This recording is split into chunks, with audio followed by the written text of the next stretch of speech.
Bonjour à tous, ici Kadi Florian.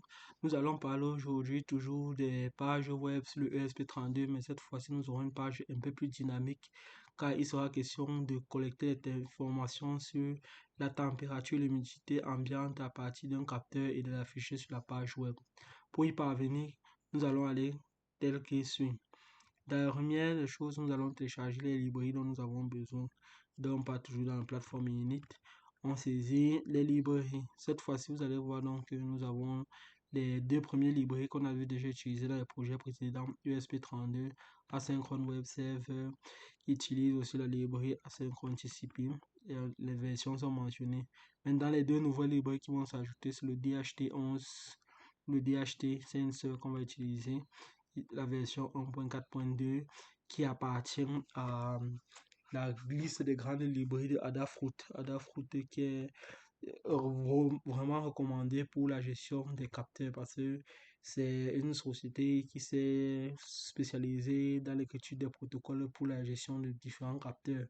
Et ils ont une grande librairie ou une grande bibliothèque de librairies pour les capteurs disponibles.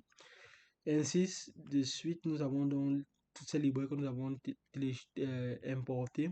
Et comme nous l'avons spécifié dans les codes précédents, vous pouvez voir dans la librairie dependency qu'effectivement, toutes les librairies mentionnées de ce côté seront présentes de ce côté, ainsi que les librairies interdépendantes entre elles.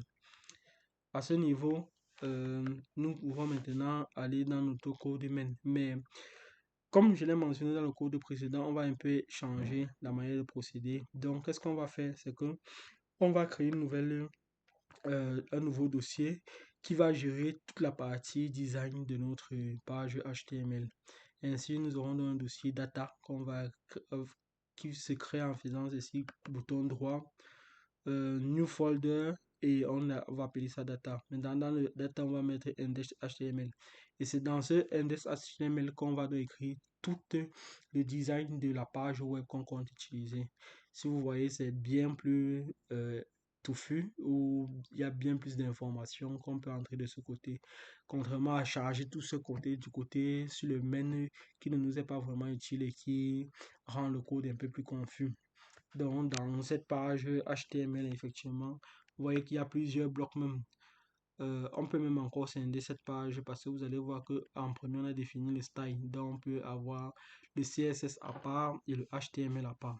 Bon, juste pour explication rapide de la page, on a en tête ESP DHT11 moniteur.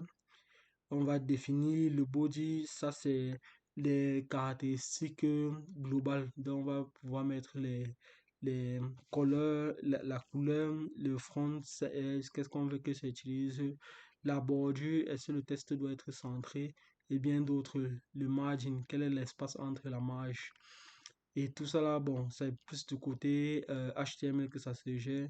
Et je vous invite à faire quelques tours en ligne et vous documenter sur du HTML pour pouvoir comprendre, pour pouvoir écrire une très bonne page HTML. Bon, dans le body de notre code, on aura forcément la partie température pour afficher la température, pression pour afficher l'humidité plutôt, pour afficher l'humidité.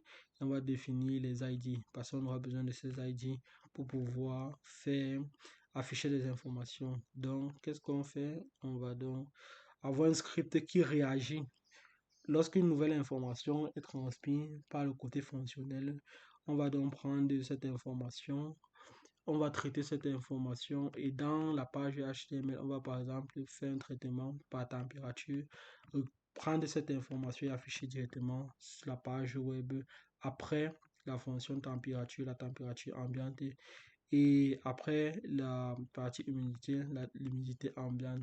Au cas où on n'a rien, on va seulement afficher au niveau de la console. C'est là où la gestion de code plus avancé intervient. Au niveau de la console, on va error fetch data. Cette partie permet de contrôler quel est le comportement de notre code. Et après toutes les 5 secondes, il est censé rafraîchir la page. Ceci dit qu'on a terminé cette partie. Cette partie data, pour la charger dans le ESP32, il utilise ce qu'on appelle les SPIFS. Ce sont les file systems. Et Pour y parvenir, on va donc expliquer dans le code principal. Vous allez voir ici SPI FFS. Ça, c'est le pour gestion des file systems. Et ces file systems en question, c'est à l'intérieur. Donc, la gestion des pages web sont stockées dans le ESP dans un emplacement différent de la gestion ou du code fonctionnel qui ne sera plus dans la RAM mais dans un fichier mémoire et un mémoire prévu à cet effet. Et pour charger ces éléments-ci, le data file, on va aller par exemple sur plateforme.init et on va faire regarder dans le plateforme, vous allez voir build file system image. Donc, vous voyez que même pour le générer, le code nécessaire, on va plus juste faire le build général du code. On va donc faire un build file system image qui va nous gérer un file system image. Et on va faire upload file system image pour pouvoir le charger dans le ESP32. Et ces deux actions sont précédentes où on les fait avant de charger maintenant le programme principal. Sinon, lorsqu'on va charger le programme principal, on aura une erreur parce qu'il ne va pas retrouver les fichiers dont il a besoin. Et ceci est visible à ce niveau-ci. Lorsque on part notre programme principal, qu'est-ce qu'on fait dans la gestion du Wi-Fi comme d'habitude, les paramètres de connexion, gestion des connecteurs, on va dire que on va connecter les informations de température, d'humidité sur le port 4, le type de ESP30, le type de capteur utilisé, DHT11, et on va l'initialiser. Le serveur aussi, port 80 pour attendre les requêtes de type HTTP. Le setup pour initialisation du moniteur série, initialisation du capteur et comme je viens de le mentionner, si au démarrage du programme principal, il ne voit pas les file systems disponibles déjà importés à ce niveau, il va faire error occur while mounting the SPIF, donc les file systems. Gestion du Wi-Fi comme d'habitude, on va démarrer le Wi-Fi, on va essayer de se connecter au réseau et on va afficher l'adresse IP qui est utile pour pouvoir se connecter à la page web. Sur la partie HTML, voilà ce qui change dès à présent. Vous voyez qu'on a toujours le route vers la racine, le type de message qu'on s'attend à recevoir, la requête et le message qu'on va envoyer. Mais regardez maintenant, pour envoyer le message, on va donc partir dans l'espace de stockage SPIF spécialement conçu à cet effet. On va prendre l'index HTML, c'est elle qui se trouve à ce niveau-ci. Data HTML, index HTML à ce niveau, et c'est ça qu'on va envoyer pour en spécifiant qu'elle est de type HTML. Et c'est là que vous voyez, on n'a pas donc besoin d'écrire le contenu de code HTML dans le programme fonctionnel, mais on a une page dédiée à cet effet. Maintenant, le serveur, qu'est-ce qu'il va faire? Pour afficher la température et l'humidité dans le code principal, on va devoir gérer les données de température et d'humidité collectées par le ESP32 sous forme de JSON format. Qu'est-ce qu'on va donc faire? On va prendre notre serveur, on va dire sur la racine, dans le serveur, sur la racine, notre nouvelle racine sera slash data, plus la racine de base, mais slash data. Et dans le slash data, donc, on va renvoyer on va gérer les requêtes HTTP. Et lorsqu'on aura la température, on va collecter la température, on va mettre dans le float température, humidité dans le float température. Si lors de la collecte, les informations obtenues ne sont pas des nombres, donc notre nombre, on va afficher une erreur en disant que fail to read DHT sensor. Et comme je l'ai spécifié, le message d'erreur envoyé cette fois-ci, ça sera 500. Mais si l'opération se passe bien, on va donc caster le JSON format sous forme de string parce qu'on veut l'afficher sur l'écran. String JSON format dans la paramètre, dans le truc température, on va prendre la température qu'on aura lu qui est sous forme de float. On va la caster sous forme de string et l'afficher après température. On va faire la même chose pour humidité. Humidité qui est sous forme de float, on va la caster sous forme de string. On va l'afficher après humidity. Et après, on va envoyer toute la page dans le format application/JSON et on va spécifier que ce n'est plus un plain test, mais c'est un JSON qu'on envoie.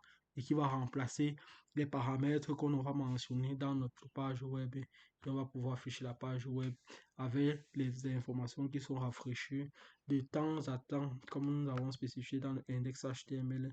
À la fin, toutes les 5 secondes, on est censé faire un fetch pour rafraîchir la page. Ainsi présenté, je pense que nous avons fait le tour de notre programme. Et vous voyez qu'il y a plusieurs évolutions qui se sont passées à ce niveau, c'est-à-dire le HTML est géré indépendamment maintenant.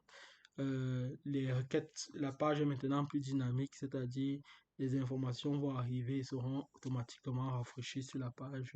Et lorsque des erreurs apparaissent, il faut pouvoir être capable d'interpréter ces erreurs en faisant une sorte de, si on parle de HTML ici, là, en faisant une sorte de catch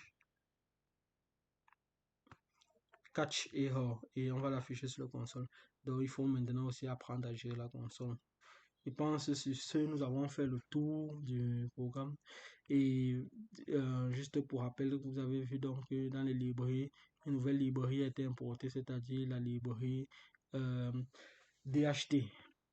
Et je vous invite à partir sur la partie concernant les modules Arduino pour voir comment on fait pour importer les librairies. Si on était par exemple dans le Arduino IDE qui est quasiment la même procédure qu'on a utilisée de ce côté et voir comment gérer ces types de capteurs dans différents projets. Là-bas, ce sont juste les génériques.